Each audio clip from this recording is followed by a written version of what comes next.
with us today. It really is awesome. Thank you so much. Make some noise for yourselves.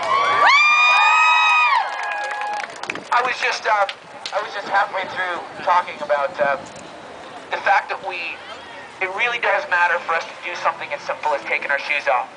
And I was just saying that, you know, today is our 78th mile that we've walked. The three of us have walked 78 miles. And I want to thank you guys that have come another time. The last time we were here, I know there's many of you guys that walked this last time, so thank you. And there's those of you that have come to more than 2 walks, those of you that have come to several walks. You know, I look around at you guys and I think about our generation and what we're going to represent. And, you know, the message of doing simple things and being able to make a difference by many people doing simple things has been true for years, for many years. But the difference is the cameras and the phones that you guys are holding, the way we communicate with each other, the way we reach one another, the way we find information, the way we get educated, the way we start businesses, the ideas that we have, the way we reach people with our ideas. You know, it's insane to think about the fact that, you know, many of you guys wouldn't even probably still be here if it wasn't for the internet, if it wasn't for technology empowering you to stay in touch with each other, to stay in touch with us as a band, to be able to connect with one another, to be active. And everybody has an opportunity as a generation. There's always times where you're put up against a question of greatness or a question of a challenge, and you decide whether you're going to face it or not. There are those, you know, our great-grandparents that, for a lot of us, came across on boats and visited a country, you know, left their homeland behind. Then their children, many of them fought a world war. Our parents, most of them just got high. But that was a battle too. Battle to stay sober, standing up straight. Not everybody. But you know, we are not just another group of people. Every group of people, every time in history, is unique. I mean, we have a tendency to get lost in our own clutter of just getting through every day and living life and going, gosh, my stupid boyfriend or my girlfriend or my job or my school, or just making enough money to pay for those, you know, $150 sunglasses,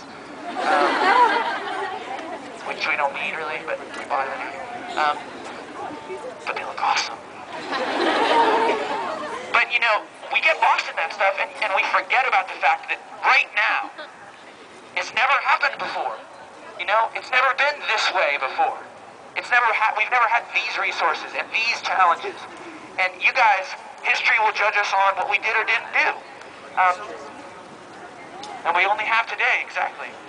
We only have what we do today. The voice from God speaks, like from the crowd. We have today. But Ike's right. We only have today. And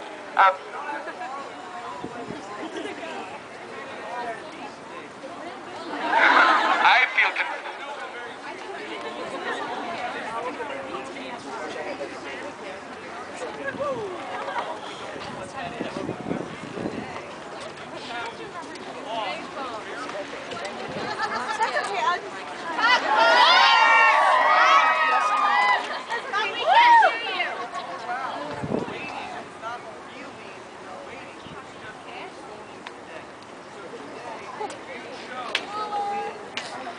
That's right.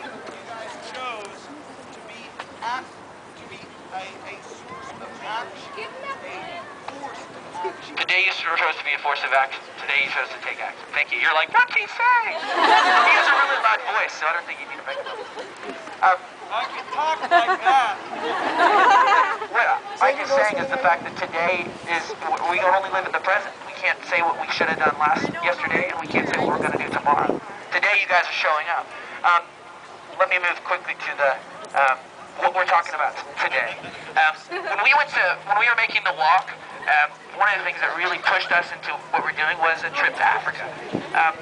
You don't have to take a trip to Africa to realize that there are those that are struggling with challenges that they can't face on their own, especially children in the world. You know, specifically what's going on in Africa is one of the greatest challenges in history, and it's especially a challenge for us as a generation of people because it's our peers that are dying. You know, every day in Africa there's 6,000 kids that are orphaned by AIDS. that means that either they've lost one parent or two parents, and most likely they have AIDS as well. When you're born with AIDS, you're expected to get 3 years to live if you don't treat it. So when we went to Africa, we've been lucky to travel the world and see poverty. We've seen, been lucky to get to see perspective on the world as we've traveled and played music.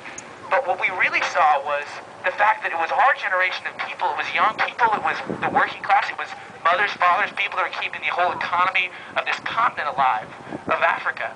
And then children that are born with the disease. And you ask yourself, well, what will happen 20 years from now when this whole generation of people has never had families? You have villages where you walk in, and it's grandparents raising children. Yeah. There's a whole generation of people wiped out. And that's, maybe some of those age groups are people that will be our parents and they're our peers. And then it's the next group. It's like my kid. It's like my 5-year-old son that is literally alone. You could fill Manhattan and all the surrounding boroughs of Manhattan and New York with kids that have lost their families to AIDS.